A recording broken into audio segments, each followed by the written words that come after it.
All right, I'm going to get going with our housekeeping while some of you join. You are at Connecticut's Affordable Housing Conference, Day 2, in case you've been in sessions all day and you've forgotten where you are in time and space. And we are at a session called Adapting Historic Structures into Intentional Communities. Happy to have Charlie Adams and Karmen Cheung from Pennrose here today to share with us. For those of you who are new and just joining for this particular session, again, as I noted, this is day 2 of a 3-day affordable housing conference that the Partnership for Strong Communities is hosting. The sessions feature local, state, and national experts leading conversations that explore challenges, share best practices, and coalesce us around critical next steps to address key affordable housing issues in our state. You can join the conversation at hashtag CAHC 2021 on Twitter and follow us at PSC Housing if you aren't already.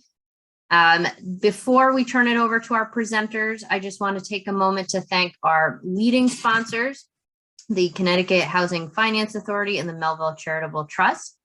A special thanks to our collaborating sponsors, the Connecticut Department of Housing, Webster Bank, and Rockport Mortgage. We also have a host of supporting sponsors that have helped make this conference happen, including Beacon Communities, Capital for Change, Corporation for Supportive Housing, Elm City Communities, Fairfield County Community Foundation, Federal Home Loan Bank Boston, JHM Group, LISC, National Equity Fund, and Trinity Financial. And this particular session is sponsored by Capital Region Development Authority, and of course, Pennrose. So thanks for sponsoring this session, being a conference sponsor, and providing some interesting content for us today. A few housekeeping items before we get going. This session is being recorded, and we'll make all recordings available to conference attendees as soon as possible on our website. That's pschousing.org. For all sessions on Monday and Tuesday up to 1 p.m., which doesn't include this, the sessions are being broadcast on CTN, so you can catch all the sessions that occurred earlier today on CTN as well. Please note that all participants, including you, have entered muted. Please remain on mute unless the speaker has asked you to unmute. If you have a technology issue, please select the chat icon in the Zoom control panel and send it in the chat to PSC Zoom meetings, and we'll do our best to assist you. And your speakers will let you know as we get started how they would like questions to be submitted. So with that, I'm going to stop sharing our slides and turn it over to Charlie and Karmen. Great. Go ahead. Thanks, Kylie. And Chelsea and Kayla for putting this together. It's been a great conference so far, the parts we've been able to sit in on. So thank you for doing that. My name is Charlie Adams. I'm a Region Vice President at Pennrose, and with me today is Karmen Cheung, who's a developer at Pennrose. We're located in the Boston office. We can tell you a little bit more about what that means. We want to talk to you today a little bit about this topic, adapting historic structures into intentional communities. The first part is not necessarily, something new and unique. It's adapting historic structures. There's a lot of that going on, but we thought it was an appropriate moment to talk a little bit more about it in the context of the environment that we're in right now and the particular issues that we're all facing from an affordable housing mixed income industry to try to advance these causes, and how historic structures can be a particularly useful tool at this period of time to do that. And then our particular focus has been with Pennrose is to look at some of these structures for what we call intentional communities. And the 2 intentional communities we specifically have sort of developed a niche in, if you will, is with veterans housing and LGBTQ friendly housing. And we'll get into a little bit about that as we go along. But some of the stuff you're going to see today is really for those types of communities, and we think it's a good synergy of the 2. Next slide, please. Great. So a little bit about who we are. We are a developer, owner, manager of multifamily housing. We do a little bit of home ownership, but if it's a part of rental development, we're not home ownership developers. We leave that to other people. And home ownership, as we've all discussed on this conference, we all know is very difficult to do as affordable housing. We also are not commercial developers, although we'll do commercial as a component of a larger rental community. So for example, in some of the downtown properties that we have, where we're doing downtown urban properties, multi-story, we'll do some ground floor retail. in our project out in Hartford, which is a 40-acre redevelopment site. We're going to be doing 420 units on the back 30 acres and the front 10 of 80,000 square feet. So we will do a little bit of commercial in that regard as well. Next slide, please. So right now in Connecticut, we're in 4 communities, New Britain, Meriden, Torrington, and Hartford. For this particular presentation, we're going to really focus on our historic preservation properties. In total, Pennrose has done over 17,000 units. We're actually in about 22 states and territories, including the District of Columbia. Of those 72,000 units that we've done over our now almost 50-year history, about 2,300 have been in historic rehabs, and that represents about 40 different historic rehabilitation projects.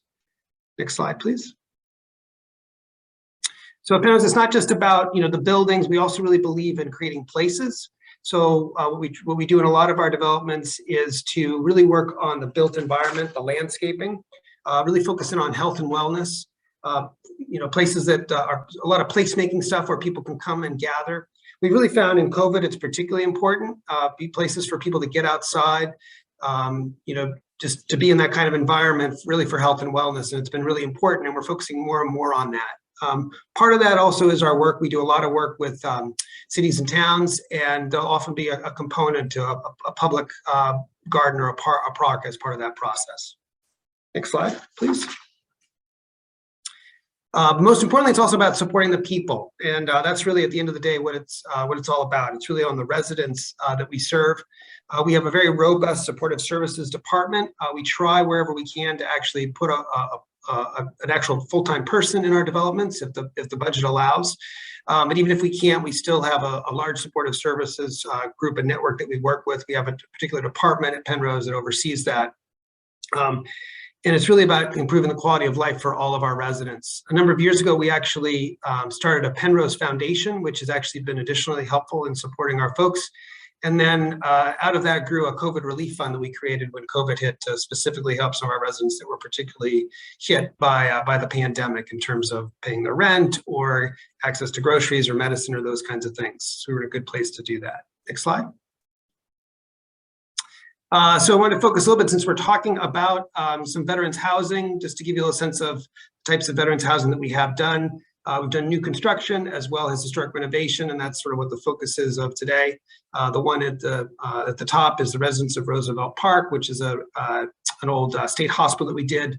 The other part that we're going to talk about today, we don't have a slide for, but our LGBTQ focused housing, which is LGBTQ friendly housing. We've done 4 of those types of developments, one of which Karmen's going to talk to you about, the one we're doing here in Boston. We completed one in Philadelphia. We have one under construction in Cincinnati, and we're hoping to get under construction in one in New York City next year. Next slide, please. A little bit about why historic assets matter. It really allows cities and towns to keep the structures that contribute to the overall character and history of the community. It revitalizes assets that are no longer contributing to the part of the community. It's an important connection to the past. Oftentimes these assets in these communities create eyesores, and so it has a negative impact, not just as an eyesore to the community. They often are places of disrepair. They're structurally not safe, and they really sort of are a negative impact on a town. So being able to revitalize them and connect them to the past is really important. And one of the things that we found in particular is that if you're using historic assets to do mixed income and affordable housing, you often can tap into resources that otherwise wouldn't be available. So the historic assets oftentimes can be made feasible or can be salvaged because there could be an affordable housing component to them in terms of the financing structure. And we can talk a little bit about that later. So I'm going to stop here and turn it over to Karmen, who's going to talk to you a little bit about what counts as a historic structure, and then walk you through a couple of examples of the things that we're currently working on in our portfolio here in the New England region. Great, thanks, Charlie. And just to step back a little bit, I think as we were kind of brainstorming what to present for this session, we were talking about why it's particularly relevant to the Connecticut and New England area, because we have so many towns and municipalities that have a lot of historic buildings that towns and municipalities want to save. And we think that this is an opportunity for folks to understand better what can be a historic structure that could be reused. And here particularly, we're going to be talking about reuse for residential. But before I kind of jump into our projects, I wanted to kind of give a basic kind of 101 about what counts as a historic structure. And I'm also going to give a disclaimer that in order to really dig into this, folks really need to talk to a historic consultant because they have the expertise to really help folks identify, okay, this is something that the state SHPO, the State Historic Preservation Office, or the National Park Service would consider as historic. But kind of the two main criteria is, number one, usually these structures have to be older than 50 years. There are exceptions for extraordinary cases, but on the most part, anything that's 50 years or older would be one of the threshold criteria. And secondly, this is kind of a long list of embodying characteristic of a type of period or a method of construction. So for example, like brutalist construction, that's considered an era of our American architectural history. So that would be kind of a category of a way that a building could be considered historic. Represents the work of a master. This usually refers to a really famous architect. Or possess highly artistic value, or represent a significant distinguishable entity. So most of the projects that all the projects that I'm going to be talking about in this presentation is probably under the first criteria and embodying the distinctive characteristic of a type, a period, or method of construction. And usually I think most projects will fall in that category. It's pretty rare. I think you have to be really extraordinary, like architect has made their name really well known, or kind of really extraordinary to qualify for those other characteristics. And lastly, I just want to point out that not all, there is an existing National Register of Historic Places and a state register, and some structures and some areas are already listed on there. So that can also be a good way to do a first cut understanding of whether a structure you're looking at is historic. So the first project that I'm going to be talking about is called The Pride. As Charlie mentioned, I'm working on this as a LGBTQ friendly project, and I'm going to kind of talk a little bit more about what that means on the next slide. But just from the first glance, this is a rendering of the project, but everything you see in this rendering, almost everything you see in this rendering is actually what is existing. So our goal for this project when we first started was to ensure that we keep 100% of the building that is there. This is something that the community wanted and the city wanted. And when everyone is on the same page that that's what their desire is, then that's the starting point that we come from. I also want to point out kind of this slide shows you also that this school sits kind of on a hill. So I'll talk a little bit more about this later, but the topography and the challenges with making this an accessible structure was one of the big challenges that we had to overcome in the early planning stages. So this project is located in Boston, Massachusetts, in a neighborhood called Hyde Park. It's about 7 miles from downtown Boston. And the impetus or the desire for this really started with when we got connected with our nonprofit partner, LGBTQ Senior Housing, Inc. And their entire goal was to find safe, affordable housing that would be welcoming to LGBTQ seniors, because they were finding that a lot of people, as they aged and moved into kind of 62 plus communities, that they were not feeling welcome. So I want to make it clear that this is LGBTQ friendly. It's not a preference. It's not an exclusivity. We are open to everyone, but we want to make a kind of affirmative statement that LGBTQ folks are welcome in this space. It's a former approximately 100,000 square foot middle school that was owned by the city of Boston, and they had put out an RFP to invite folks to redevelop this into affordable housing. And the school was, I think, stopped operating around 2016 and 2017. So at the end, we were able to fit 74 units here with a mix of studios, 1 and 2 bedrooms. The income ranges is from 30% AMI to 100% AMI, with rents kind of ranging from $1,000 to $2,500.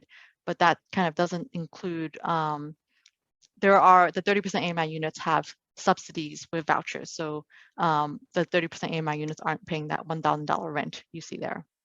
So the financing for this is federal and state low-income housing tax credits, federal and state historic tax credits, a permanent loan, and a variety of soft sources that come from the state and the city.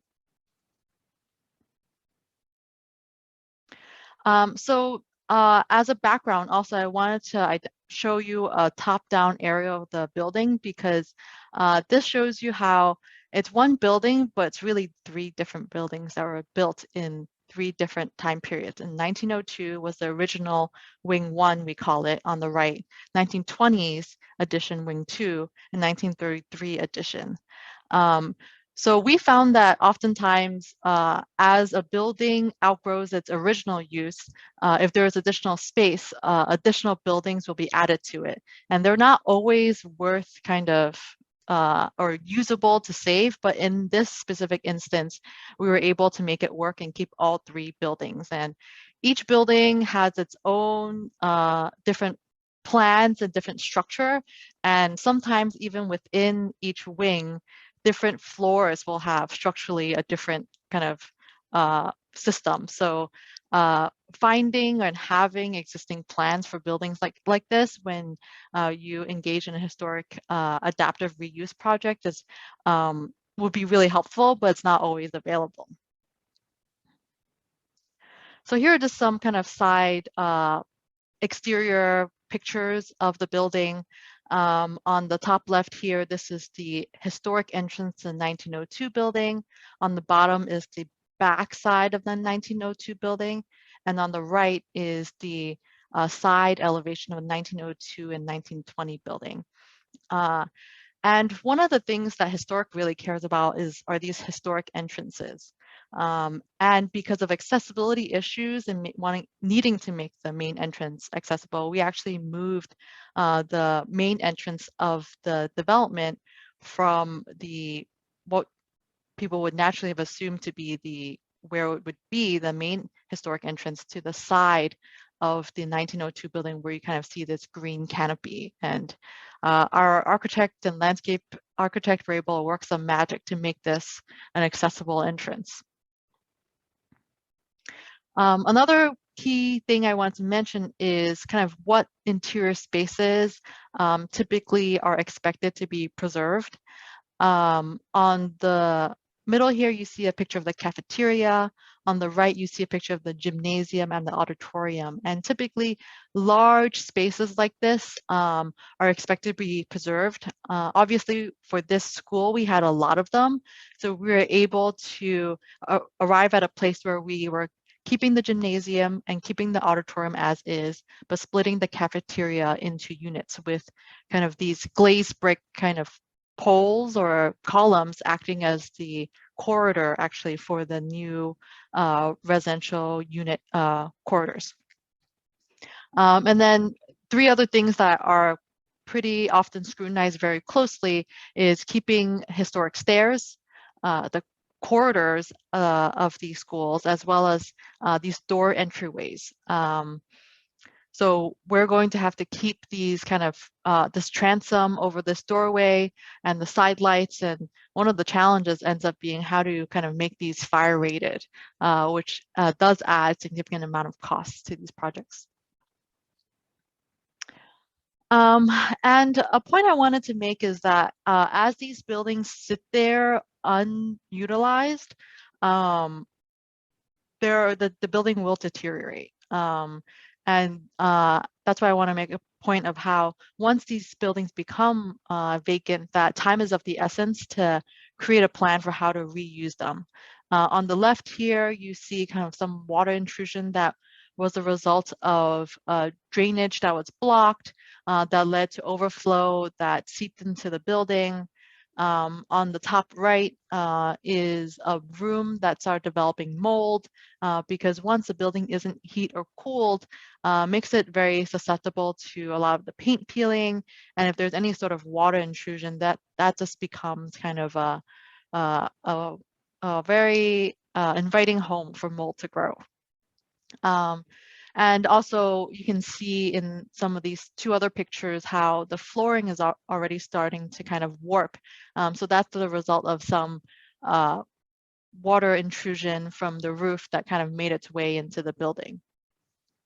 So these are the risks of kind of these really historic buildings that are on the most part in really good shape.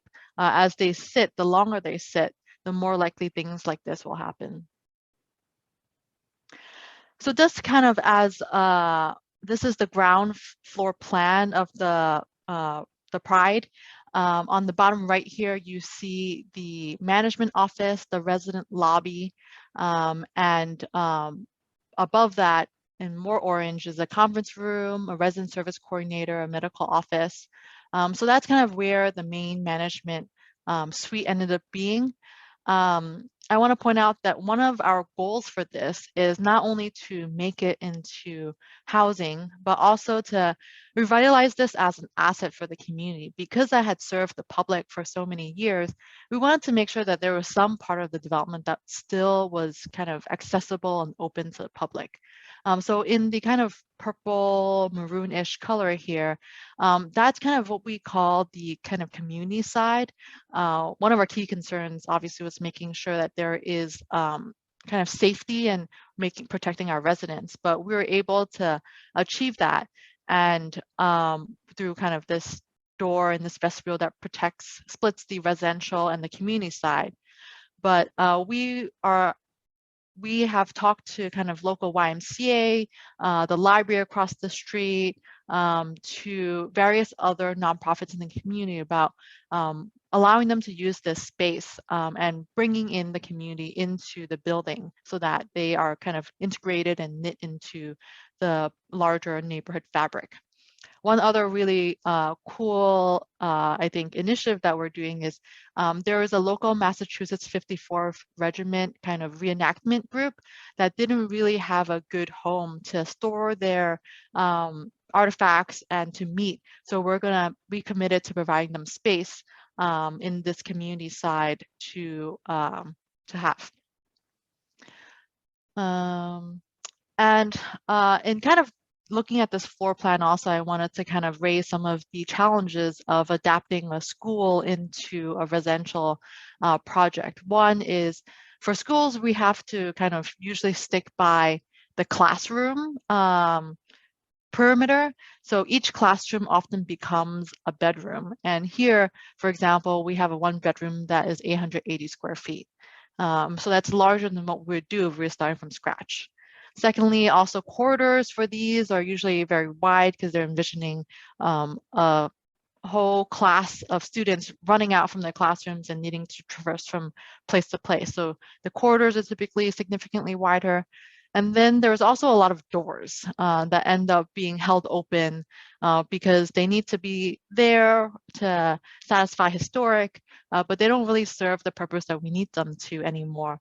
So there end up being a kind of these hold open doors all throughout that actually add a lot of kind of, I think, interest, but become added cost to needing to preserve, resand, refinish all these doors.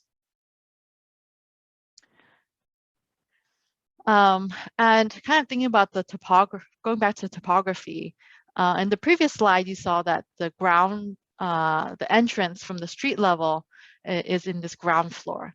But in order to get to the courtyard, you actually have to go a floor up.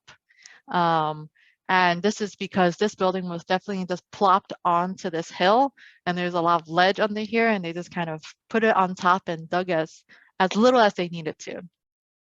So then there's a sunroom here that we created as additional amenity space for our residents that opens out into a new courtyard. On this next slide, we wanted to show kind of the auditorium that we're preserving. Oftentimes with these historic schools, there are large common spaces that you need to preserve, and this auditorium is one that we've committed to preserving, and we have to preserve the platform there. So this creates a lot of extra kind of space that is larger than we typically would have planned if we were starting from scratch. One other thing is also that I've started mentioning is the accessibility issues. There's no elevators in this, so we added elevators on the exterior that will provide accessibility to the entire building. So that was kind of a brief overview into kind of the challenges and the opportunities of adapting the school into residential, and we anticipate to start construction early of 2022 and hope to be done in the middle of 2023. So next is another case study of Chelsea Soldier's Home. And this is the second type of intentional community that Charlie mentioned at the beginning, as that this is a veteran-specific project. And it kind of sort of scales us up also. Whereas that was one building, this is now 9 buildings with an entire campus. And this is a rendering of the new kind of cafe plaza that we're hoping to create at this site. So Chelsea Soldier Home is a current state-owned veteran domiciliary that's located in Chelsea, Massachusetts, which is just about 4 miles outside of downtown Boston. We're currently proposed 248 units for here. There are existing residents in this development, about 150 current existing residents that will need to stay on site throughout the development and after development. We've committed to making sure they have a home here, kind of from one first point when we get on site until the end when we are fully kind of redeveloped. The proposed income mix is 30% AMI, 120% AMI.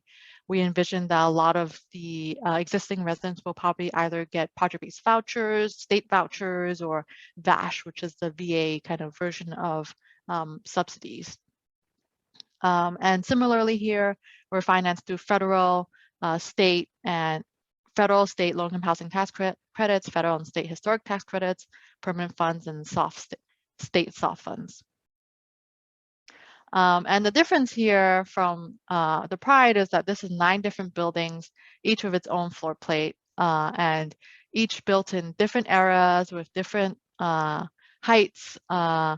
And we just started on this project a couple of months ago, so it's going to be a fun time kind of getting to know these buildings and really digging into the challenges and opportunities that each of these buildings will have. And you can see here that each building probably has a different level of what I would say historic significance. But our understanding is the National Park Service will probably see this all as one project. So I think they see this as one district that all has kind of worked together to signify a significant era in history, and their desire would be to preserve all the buildings. And here are just some pictures of the interiors. You can see how different it is. That it is on the left, you can see some of these buildings really do look like dorms that are SROs for the current residents. Whereas on the top and on the right, you see that this is actually a former hospital that became a dorm. So the floor plans of it look very different. And the bottom right, you can kind of see inside a current SRO.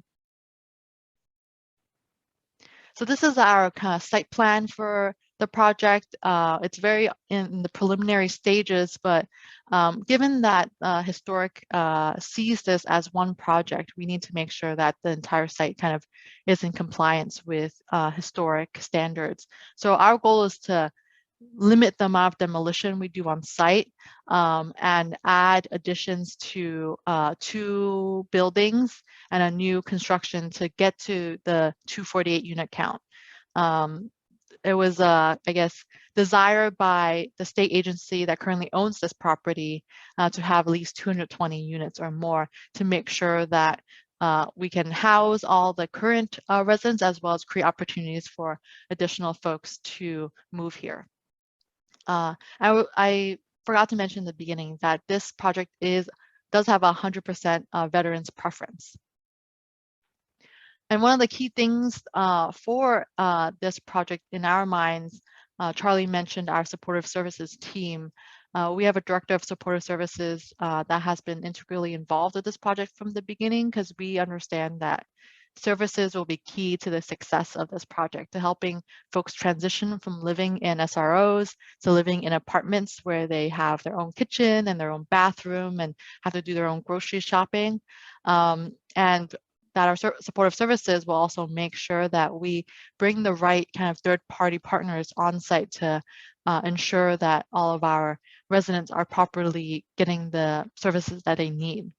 One thing that we did hear during our kind of initial town hall is that not everyone actually wants an apartment, and some people actually desire to live in something that's more similar to their current situation. So there might be more of a kind of supportive housing model that we have also planned in the headquarters building, one of the buildings that looks more similar to what they currently have on site. So I think it's an evolving process of what the eventual program will look like, and it'll definitely make sure that we have sufficient feedback from the current residents to make sure we're building something that they actually will work for them. So this is another rendering of just what we call the gateway plaza into the cafe plaza that I shown in the first rendering. So that I'll hand it over to Charlie to talk about our third and last case study. Great. So we talked about a school. We've talked about a whole veterans dormitory campus, and this example is a third different type of building. It's an old church. As you can see, this is a rendering, but it is the actual building, and it's a gorgeous building. Next slide, please. So this is the Blessed Sacrament Church. It's also located in Boston. It's in the Jamaica Plain neighborhood of Boston. It's a former Catholic church. It's currently owned by a local not-for-profit. I think the building sat vacant for maybe 20 years at this point. The not-for-profit bought it about 20 years ago with the idea to try to convert it into performance and activity space. Unfortunately, the funding just wasn't there to convert the whole building into that type of use. And so they've looked at different options. We were finally able to come up with something working with the city. The city was really interested in seeing this preserved and asked us to take a look at it. And we came up with a plan that we're pretty excited about, that'll actually convert the building into 52 units and performance space. It will be an 100% affordable deal with units up to 120% of area median income. And in Massachusetts, we have a workforce housing program. So as most of us know, the low-income housing tax credit program is available for units at 60% of AMI and below. Mass Housing, our finance agency, has a workforce housing program where they'll provide $100,000 per unit for units that are considered workforce housing, and that's anything up to basically 60% of AMI to 120% of AMI. You can see there what the rents will range, and that includes up to the workforce units. The financing for this is state and federal and state low-income housing tax credits. Massachusetts actually has a state low-income housing tax credit program, which is very helpful to generate additional resources for properties like this. They also have the state historic tax credit, just like Connecticut does, which is a really, really great tool, and more states should have that. Connecticut, as you know, has it, as well as Massachusetts. What you don't see on here is federal historic credits, and because we are going to make, although we're keeping the building essentially the way it is, you can see there's some additions to it, and some of the windows will need to be enlarged to make them residential, to be able to make it a residential building, and so that'll probably take the federal historic tax credits off the table. Next slide, please. So a little bit about this, what I mentioned earlier is it's a mixed use building of residential and performance space. The group we're working with, the Hyde Square Task Force, the not-for-profit, is a local not-for-profit to Jamaica Plain. Their particular focus is on arts and culture, and they do a lot of that work with the church already. When the church was in good condition, they used some of the interior space for sort of kind of ad hoc performances, but the front stairs of the church in particular is where they did a lot of performances, and we try to emulate that in some of the renderings. But what we've got here is our architects have found a great way to put in, basically it's I think it's about a 3,000 to 3,500 square foot space. There'll be a performance space that would seat about 200 people. And that fits really nicely with what the Hyde Square Task Force is looking for and the community at large. It's a very active community here that wants sort of a really arts and entertainment performance space. We're also taking the side little Sacrament area and turning it into an outdoor stage as well. Next slide. So one of the things when you look at these buildings, sort of Karmen was sort of alluding to it when she was talking about the school, you kind of have to take what the building will give you in terms of square footages and unit count. So oftentimes what that means is, you can't do, 2 bedrooms and 3 bedrooms. You're usually limited to more 1 bedrooms and studios. Here we've been able to carve in a few 2 bedrooms for families, but really it's sort of what the building allows and how we also want to preserve the space. So as you can see from the slide in the center, that open white space, what we're trying to accomplish here is to keep the center atrium that goes all the way up to the top as a beautiful roof structure, if you will, open so that it will be a great amenity for the entire community. One of the things that, other things about this building is really interesting is that it's actually a steel structure, which is, people didn't necessarily realize, with masonry, but essentially it's a steel structure in terms of its structural supports. And what we're actually going to do is build a box essentially inside the building. It'll be a 5-story structure inside the building that will allow us to do these 52 units in this performance space. Next slide. So I'm going to sort of wrap up with just a couple of summary slides here, then we'd love to open up to questions that you may have. So one of the things is the challenges of redeveloping historic structures. And I think Karmen alluded to these as she was going through some of the other slides. Obviously, time is of the essence. You saw that in visual images. These buildings are not like fine wine. They don't get better with age. And so you really need to get on them as quickly as possible if you really want to preserve them as historic assets for the community. Karmen touched a little bit on the process. It is can be a long approval process when you're going through the process to making sure that you're consistent with historic standards. And there's sort of 3 pieces to that. There's an initial part 1 where you demonstrate actually whether it's significant. Part 2 is actually when you prepare the actual design plans for what you're doing for the site and get them signed off by the state SHPO and the National Park Service, and then obviously at the end you have to prove that you did it in consistent with the plans that you had put out, and that's the end of the part 3. Karmen highlighted a couple places where the adaptive reuse of some of these structures is less efficient than you would typically do. Oftentimes you have some high ceilings and things which create some inefficiencies with heating and cooling. She commented on the difficulty of the accessibility. A lot of these structures were built way before people even thought about making them accessible. And so the challenges of keeping everything in its historic condition as well as converting to accessibility can be particularly challenging, particularly when it's up on a hill to try to get access from the street level to the entrance in an accessible route. And of course, there can be some issues with lead and asbestos and some other environmental issues that you have to make sure that you have enough budget to deal with. Next slide, please. So just to wrap up, sort of the the rewards of doing these things. We've sort of touched on these. It's really it transforms a lot of vacant structures that had outlived its previous use. These assets, oftentimes, as you've seen, have served the community well as a school, as a church, what have you, and no longer are needed for that purpose. But they're great to repurpose as assets for the future, for a future generation of people to enjoy them in a different way. And what we found a lot is when you do these residential structures, you're actually preserving them for the population, even though they're private housing for folks. You preserve them for the community because you find ways to bring the community into them. In a lot of cases, as you've seen in the developments that we're doing, we're actually creating some dedicated, community space for the community to come in and enjoy.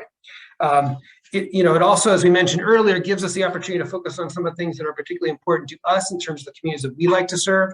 Veterans and the LGBTQ community, making them friendly. We find that these assets are great ways to advance those causes. And so that's been a great use for us. And the final point I want to make is something that sort of touches on kind of the themes we've heard throughout the conference the last day and a half or so. And a lot of the struggles that we're having in Connecticut on the affordable and mixed income housing side with zoning and NIMBYism in some of these communities.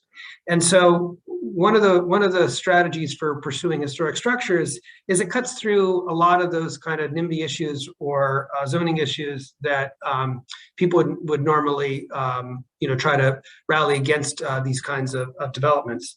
The largest one being, the alternative to do nothing is to have these buildings fall down, right? So the ability to do something on these buildings is better than the opportunity to do nothing for a lot of communities, and to have to see them preserved is often a good way to advance the goals that we all have for mixed income and affordable housing. In a lot of cases, it also deals with a lot of arguments that you'll hear about intensity of use or traffic or safety. A lot of these buildings, almost all of them, their former use was much more intensive than residential, right? So schools that have a lot of traffic and activity, when you're converting it to residential, you don't have the same kind of demands with parking and traffic that you would have. So it cuts through a lot of those types of issues, and they make great buildings to renovate and utilize for mixed income, affordable housing, and particularly it allows a lot of these assets that otherwise couldn't be salvaged. By using them for affordable housing, you can tap into some additional resources that you couldn't otherwise tap into to make these buildings financially feasible. And so with that, we're going to take a break and love to open up to any questions that anybody has.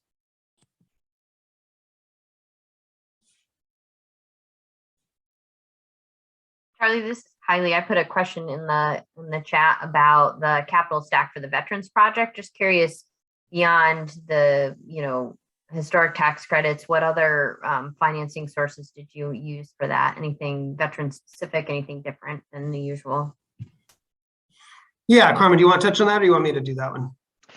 Yeah, I mean, for the Chelsea Soldiers Home project, right now we don't envision any kind of veteran-specific subsidies, except for the VASH vouchers that we envision getting from the state to subsidize kind of rents for folks.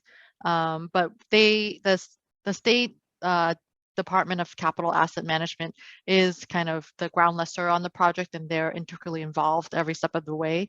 So we're still in the early stages of figuring out costs in the capital stack. So, but for now, we're just rely on mostly the typical sources.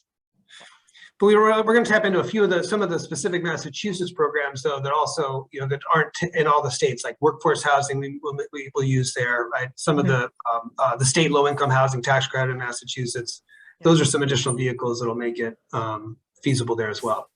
And we are looking at a 4% transaction there, not a 9%, because of the amount of basis that we'll have. We'll exceed the cap. Gotcha. Anything different about using HUD VASH versus regular vouchers for project basing, or they considered the same for that purpose? Yeah, we're starting to scratching the surface of that. We've had some initial conversations. Not necessarily. I think the rents are essentially the same. We haven't gotten into that full level there. There's a different sort of allocation process. You'd have to go through working with HUD specifically. The VASHs that we've learned are really don't specifically for homeless, right? I mean, we talk about that, but it's a real definition of homeless. So one of the challenges we faced here is that the folks that are living there now, they're living in SROs. They're very low income. I mean, they essentially without these units would be homeless, but they actually won't qualify for those vouchers. You have to be coming out of homelessness for that. So we're going to do project-based vouchers for the existing residents that were there, and we're going to bring in some new vouchers to bring in new folks to the development. I don't know if we've touched on this, but there are about 120, 130 veterans that are living on the site now. So there'll be a lot of new veterans that will be coming to the site if we're going to go up to the 248. Thank you.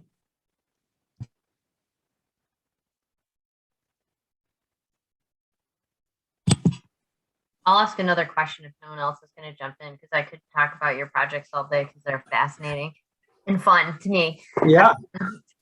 Curious, I've never seen a project before with a theater space in it. I've seen a lot of school, you know, in my brief time in the development space, or I should say the investment space, seeing a lot of school, seen some similar veterans facilities done in other parts of the country.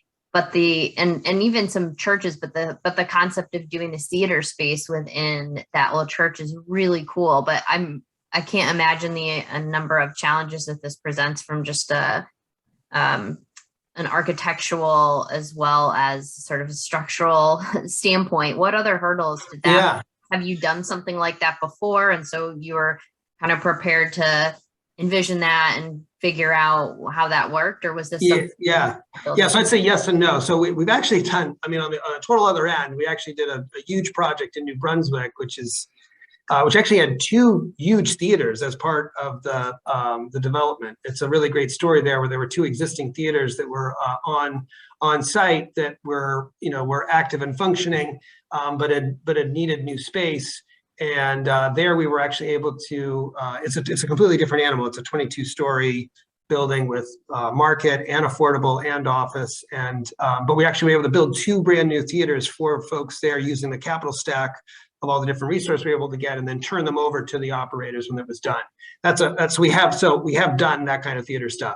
This is a completely different animal. One of the things that's that we got why we're able to do this here in this particular situation is this space, if you're doing a stage in a performance space, obviously has to be sloped, right? So one of the sort of the lucky benefits we got out of this particular building is that there's a grade change between the front of the building and the back of the building.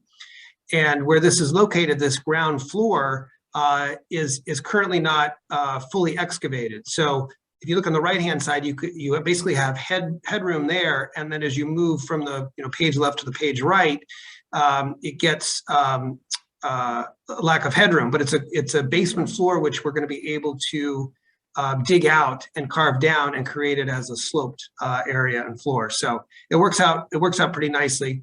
It's only a 3,500 square foot space, so it's not super large, but it's not a small space on the other hand. And we think there's going to be enough resources to build it into the capital stack to be able to create it.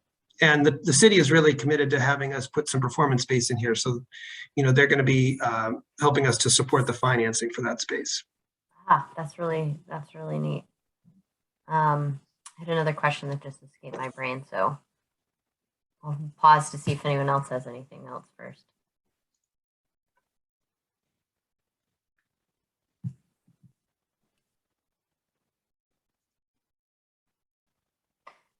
In terms of the community support for these types of projects, I know that often where you're renovating a historic project that would otherwise go unused or fall into sort of demolition by neglect status, there's generally good support for that. But we know that sometimes we have some NIMBYism with projects. And I'm wondering, in the case of these, we've got some really creative adaptive reuses of historic structures, whether you ran into any hurdles at the community level with folks, or the municipal level. Doesn't sound like that's the case here, but with communities having any opposition or concerns with what you're doing. Yeah, I think sort of one of the biggest challenges is that there's a nostalgia for what these uses used to be, right? And so a friend of mine actually described with this particular church. This church is actually, as you can imagine, extremely meaningful to the community there, and the benefit. And he sort of described it as sort of the 5 stages of grief or whatever to go through for folks. And we encountered that. I mean, we're just getting started on this one. We've already sort of seen that. It's sort of like, the first sort of reaction is, well, why can't it be a church again? And sort of, so you really have to help people understand that, but you have to, I think, it just takes some getting people comfortable with the fact that, this can be something just as great for the future as it was for the past. And so I think, one of the things that we really try to focus in on is that really kind of community engagement and, working with people and leading them along to make sure that they understand that this is something that's good, that's valuable, that's important, and is actually going to, restore it to a public community use that is going to be meaningful for the future and will provide meaningful benefit for the folks in the community. And it's really just kind of a process for the most part. I don't know, Carmen, do you have any other thoughts on that? Yeah, I would just say, I think oftentimes there are spaces in these buildings that aren't necessarily usable for residential purposes. So that's where we can be also extra creative and invite the community to use space within the building that I think will help get allies on board. And with the project on the Pride, Charlie was out in the community so much that people would recognize him, or they would see his sweatshirt and be like, "Oh, you're the Pennrose guy." So I think doing that community outreach and making those strategic partnerships to invite folks to be a part of the redevelopment and have a stake in it, especially for these buildings that used to be public assets that hope we can try to return some of it to being a community and public space. And on some of these, I know, again, with the historic components of this, but the architectural, getting start credits can be time consuming and make these projects longer duration than maybe a ground up construction project, and including the community component of this. What maybe it's different timelines for all of these since you're in different stages of these, but what is sort of the typical time frame for a project like one of the ones you've scheduled here, from the point at which you start talking about acquisition or maybe start talking to community leaders to the point where you are maybe starting construction, the point where you're cutting ribbons? You want to do that one, Carmen? Yeah, I would say that the first thing we do when we get these projects is get the historic consultant on board. Before we even go to zoning, we actually try to move forward with the historic piece because we know that will take a long time. But in terms of time frame, I think if managed properly from the start and you have a good consultant on board that lets you know what kind of are dead ends and what aren't, it probably hopefully only adds about kind of 6 months to a year to get kind of once you have your part 2 approval, you're kind of off to the races. And different states do it differently. And in Massachusetts, they have like kind of it's not a rolling deadline. There are like 3 rounds during the year. But yeah, I would say that if managed properly, it probably should only add 6 months to a year to make sure you have your kind of preliminary historic approval and sign-offs. That being said, with the Chelsea project, because of the scale of that, that's a completely different kind of monster, because you have to get approval on so many different buildings that will each take their own time, and they're each a little different snowflake. The other part of the timeline that is important to think about, and is that I made a joke about these buildings don't get better with age. On a more serious note on that, the same theme, that once a building is closed up, and you're taking it over, you really want to work with the current owner before you take the building down or own it, to make sure that it is protected as you're putting the plans together, right? So all that stuff that Carmen showed, I mean, that's just, in some cases, it's simply, quote, simply adding to the cost of the work we're going to have to do, all the repair. In other cases, it could really, have a real impact on the ability to salvage some of these buildings, and to some of the historic fabric of the buildings, which, is at risk. So, once a building is shut down, you really want to work with the city or town to make sure that it's, that it's boarded up, and that, if the heating and cooling is turned off, that the water is all drained from the pipes, so there aren't, burst and leaking pipes. So there's a lot of other considerations you have to think about when you're taking on those projects, from a due diligence perspective, as well, that you wouldn't necessarily think about for new construction, obviously. I saw before we go, we had a question and an answer in the chat about determining you have a good historic consultant, Carmen noting someone who's detailed and has experience with the SHPO. And there are folks that do that kind of thing for a living, especially in New England, that are good at this type of work. I will pause us here since we're just about at the end of our session, and just note for folks that the next session coming up, our last session of the day, is the 9th Square Apartments and the challenges of mixed income and mixed use development during COVID-19. So that's coming up at 4 o'clock in just a few minutes. So I'm going to let you all move on to that. And if you are able to join us tomorrow, we have a great lineup of speakers in the morning. We have Nanthani Natarajan, CEO of CHAFA. I believe we're going to get the commissioner back, who's unable to join us due to technical issues on Monday, followed by Richard Rothstein, the author of The Color of Law, who's going to be doing a keynote at 10. We're also going to have some more sessions of interest for the development community tomorrow, particularly some folks from CHAFA going through the new QAP, the new Qualified Allocation Plan, and kind of walking through what's new and exciting in that, some more conversations about zoning, energy efficiency, ADUs, and equitable home buying, and addressing the racial wealth gap in home buying, which has been another topic of conversation here. So if you're in the development space or interested in this, there's a lot of good stuff lined up for tomorrow as well. I want to thank Pennrose not only for presenting these really cool, fun, awesome projects, but also for doing this really important work, and also for helping to sponsor the conference today. You can reach them at Pennrose. I don't know if Charlie or Carmen want to share their contact information. Sure. We had on the last slide. We can put it up on the Sure. screen. And they've done some great work here in Connecticut and Meriden. I know they're doing another project in Torrington right now as well. So check those out. But thank you everybody for joining us today. Look forward to seeing you at another session soon. Have a great night. Thank you. Great. Thank you. Thanks, everyone.